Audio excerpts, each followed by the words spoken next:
Okay, so today we're doing 4.3, which is graphing log functions. And by the end of today, you'll know how to graph the log functions and their inverses, and then solve real-world applications with logs. So remember that we've talked before about log functions and exponential functions and how they are inverses, which means that their graphs are reflections of each other over the line y equals x. So if you have these two graphs, what you're going to see is their reflections over this line. So like this would be an example of an exponential function, and then you guys will see in a little bit that we would have a log function that would be an inverse here. And then another way you can see if they're inverses is their x and y coordinates are going to switch. So like if this was 0, 3, then this would be 3, 0. So the x and y coordinates are going to switch. So when you have an inverse, remember the x and the y values are switched, and the x values are going to make up the domain of the function. The y values are going to make up the range. So the domain is a set of all the possible x values for a function. The range is a set of all possible y values for a function. And since people usually have trouble with the domain and range, I just want to point out that with the domain, the only time you're not going to have all real numbers is if you can plug in a value for x and you get an error. Okay, so a value that's not in the domain. With exponential functions, remember that with exponential functions, your domain is going to be all real numbers. Okay, with log functions, we're going to see there are a few restrictions on that. Okay, so for example 1, we're using the given x values to graph this function, and we're going to graph the inverse and describe the domain and range. So I'm asking you to do this without your calculator. So we said, okay, 1.25 is the same thing as 5/4 to the x power. Okay, and if I plug these in for my x, let's see what I will get for them.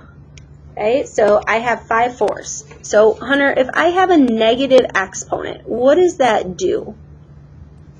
How do I evaluate that? If it's over what? It's usually turns into a fraction over 1. What if it's already a fraction? Can you guys help me with the key word? Okay, and what's that called? Reciprocal. Yeah, the reciprocal. So we're going to use the reciprocal. Okay, so Hunter, what's the reciprocal of this? Okay, so that would be 4/5 to the second power. Would it be negative 4/5? Nope. So the negative simply just makes this the reciprocal. Okay, so now if I square both of these, Gabe, do you remember how to do that? 4/5 squared, so it'll be what? Yeah, 16/25. Good. Okay, and then so if we have -1, we're going to flip it to the positive 1, so it's just going to be 4/5. And Alex, Dale, what's anything to the 0 power? 1. Good, okay, so 5/4 to the 0 is going to be 1. 5/4 to the first is going to be 5/4. Alex Dirksen, what is 5/4 squared going to be? Nope. Yes, good. Yeah. Okay, and then I'm going to put both of those values down. So on your chart, let's just go ahead and put what it equals. So 16/25 is going to equal 0.64. This will equal 0.8. 1 is fine. This is 1.25. And then this is going to be 1.5625. So sorry that that's kind of messy, but if you have some room there, just put the equals. You can put it equals here, the 0.64, the 0.8, 1.25, 1.5625.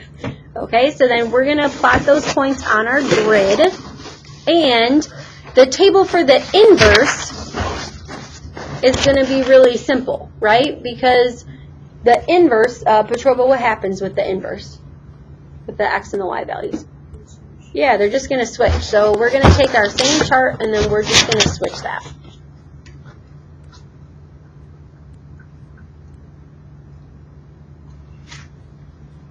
Okay, and then you can decide how you want to do your graph. I looked at my numbers and I said, okay, these are really small.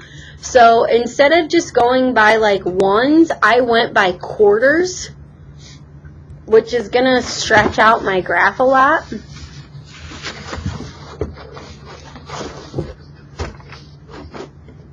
Okay, so when we plot these points, see how I went by 0.25, 0.5, 0.75, etc. And then I did the same thing here, so I went by 0.25s. So yes, you should be plotting those points, and you will have a test question that is very similar to this. So make sure you label the line of reflection, the inverse, and the actual function.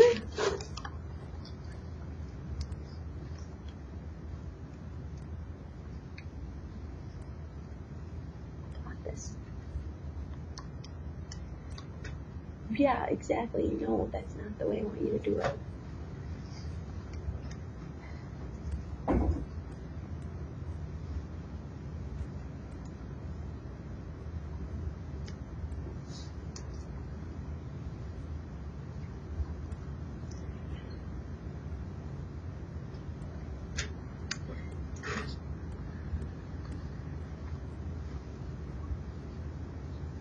And then if you look at your graphing calculator too, you're going to have your f of x line. This is if you just did it on the normal plane. I thought it was easier to plot points because they were so small on the first part of our plane here.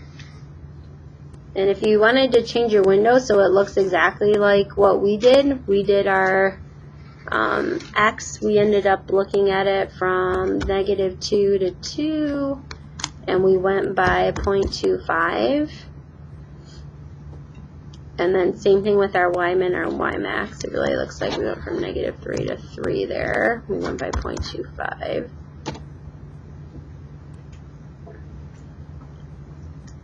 Okay, so because of the pixels in my calculator, that's why it kind of looks like stairs. If you have one of the newer flat ones, it's going to be more curved.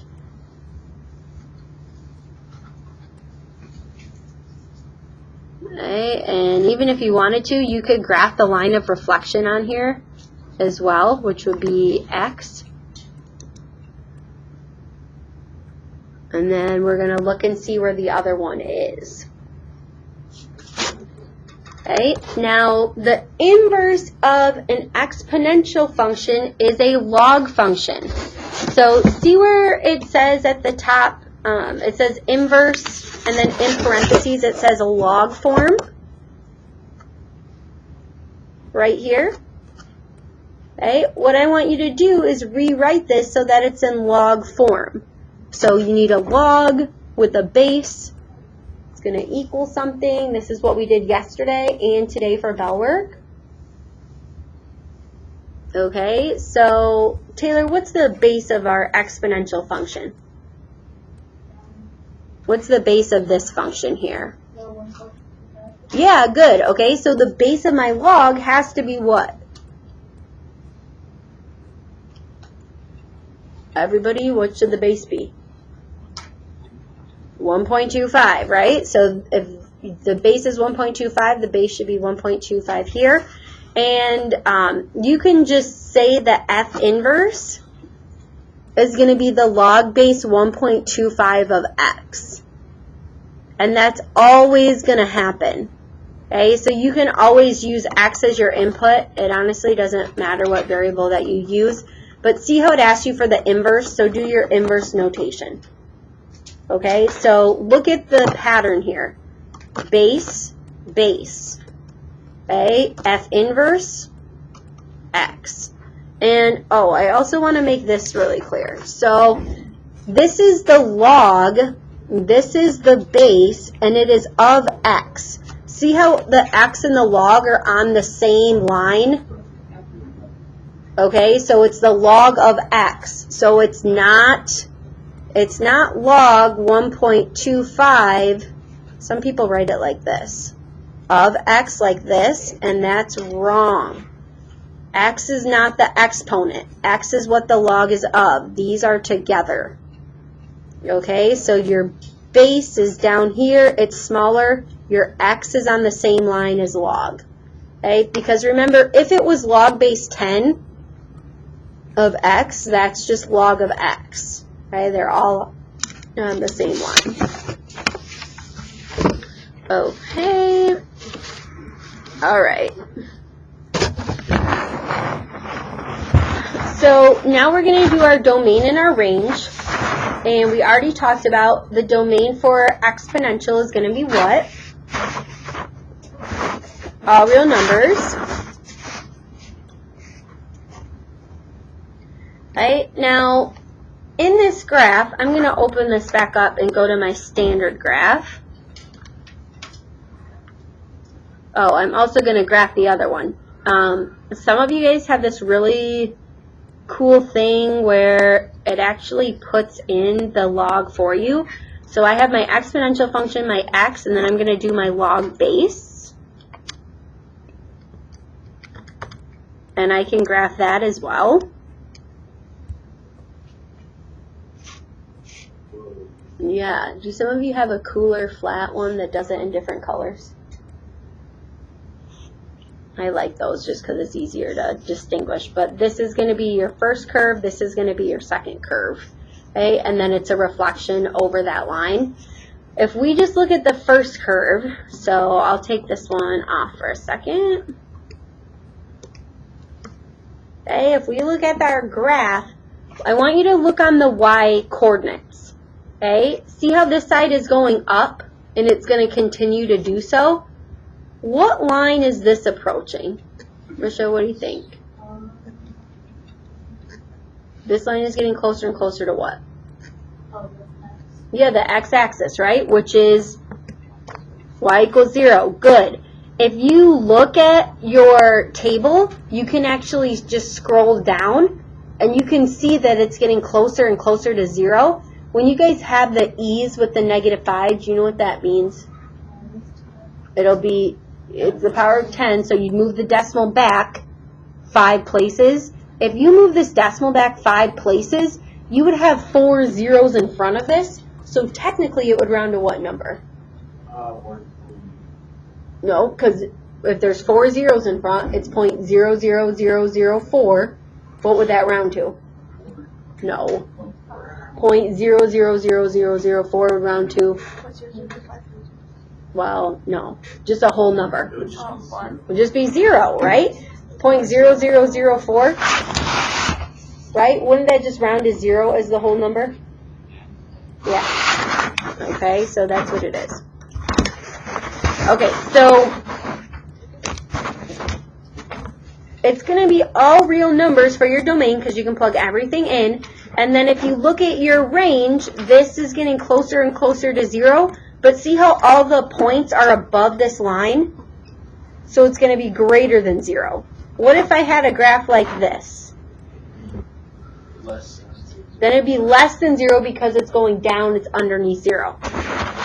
Okay, so Timmy, remind us what happens with the x and the y values in inverses? They flip. They flip. So guess what? These flip.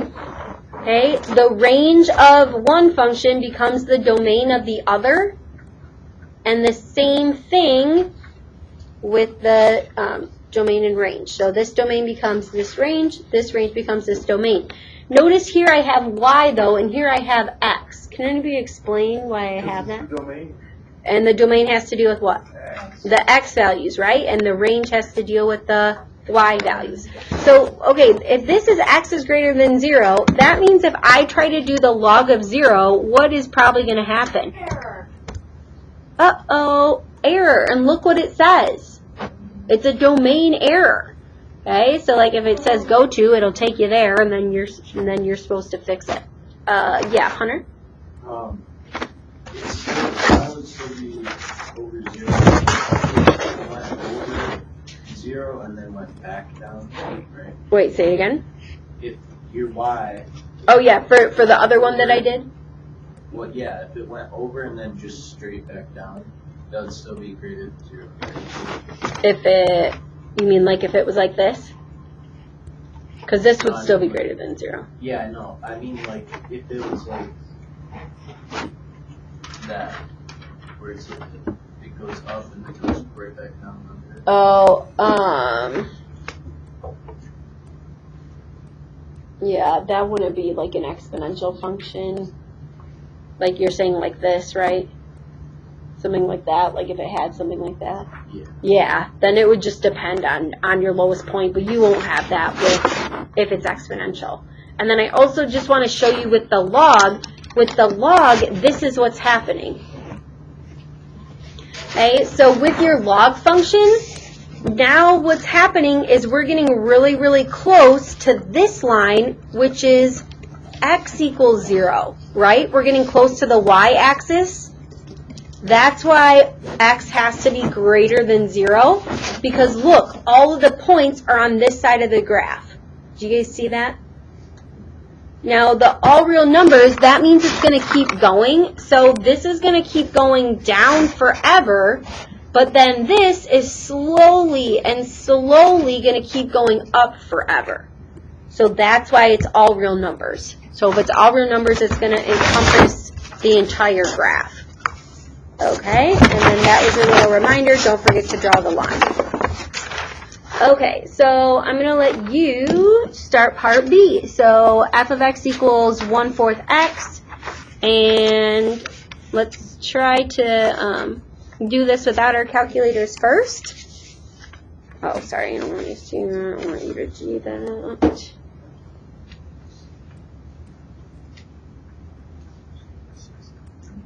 Did it?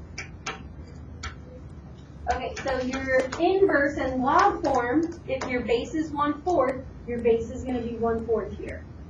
Okay, and then so you have the f inverse equals log base 1/4 of x. And remember, x is not an exponent here. Okay, this is what the log is of. How did our table go? It was good, okay. And then this one, I had to go up to 16 on both of them, so what's a good scale to go by? Yes, 2 is perfect.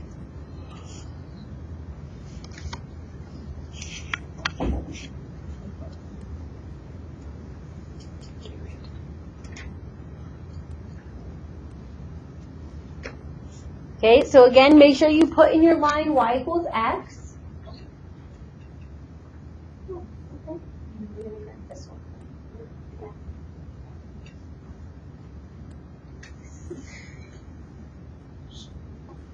This is just like Yes.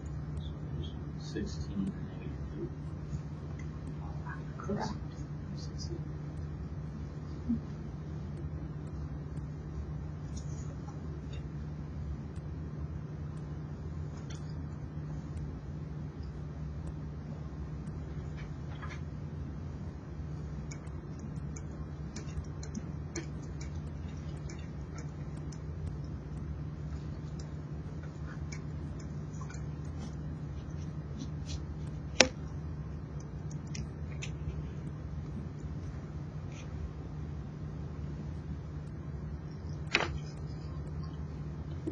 Okay, and then again, just make sure that these are both labeled.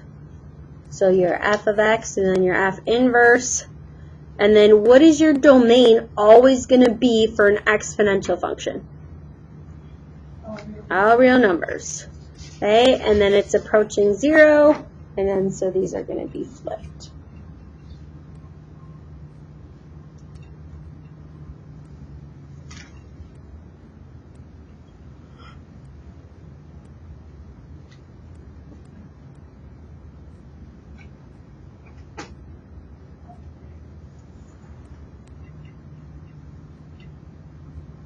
Okay, we're going to move on to the next one, and then we can come back to that too if you guys need more time. So we're going to do a real-world application of using logs. And one way we can use them is to talk about the pH of certain substances. Have you guys talked about that in chemistry or biology? Yeah, the pH, the acidic versus the basic solutions. Yeah. Okay, so acidity is measured in pH, which is given by this function. The pH is going to equal the opposite log of, and then this is brackets and H plus. So I know that's something we haven't talked about before. So what this box means, this H plus, is the hydrogen ion concentration that's given in moles per liter. So if you've heard of, have all of you taken chemistry? Yeah. Okay. So then moles per liter should sound, the moles should sound familiar. We haven't yet, no. You guys haven't talked about moles yet? Oh. At this point. Okay, so if you haven't talked about it yet, you are going to talk about just moles. It's a unit of measurement. So that's basically what you need to know for this, is it's a unit of measurement. And the hydrogen ion concentration is going to be the H plus. So the table below is going to give you the hydrogen ion concentration for several food items. I know like the words do sound complex, but honestly, you're going to be given this value, and then you're just going to have to evaluate it with the log. So if you are finding the pH of each substance, okay, we are going to use our equations to find these. So the hydrogen ion concentration in moles per liter is this 0.00000025. So on our calculator, we're going to do the opposite log. So we're going to do the negative. Yeah. Will you please teach chemistry? No, stop. 2. We have too much to learn in Algebra 2. Okay, so see how we have 6.6? So that's what we're going to write in our table. So if we do the opposite log of the first one, we can round that to 6.6. Do you guys remember what number is neutral? Yeah, no, I think it's 7. 10. No, 7. 7, if it's exactly 7, then it'll be neutral.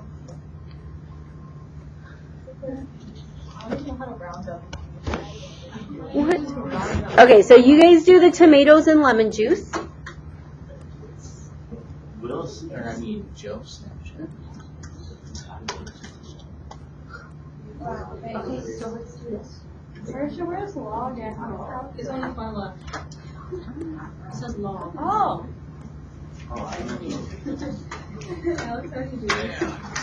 If some of you are not filling out your note sheets entirely, and that makes me very nervous. Yes, good. Okay. So if you have filled out your chart already, you're gonna go to the next question, part B. So it says, what happens to the related pH as the hydrogen ion concentration increases? So notice that in the chart, this number is increasing. What's happening to the pH levels? Yeah, it's decreasing. So the pH level is going to decrease as the hydrogen ion concentration increases. Okay, so we have a little real world context for today. What's that?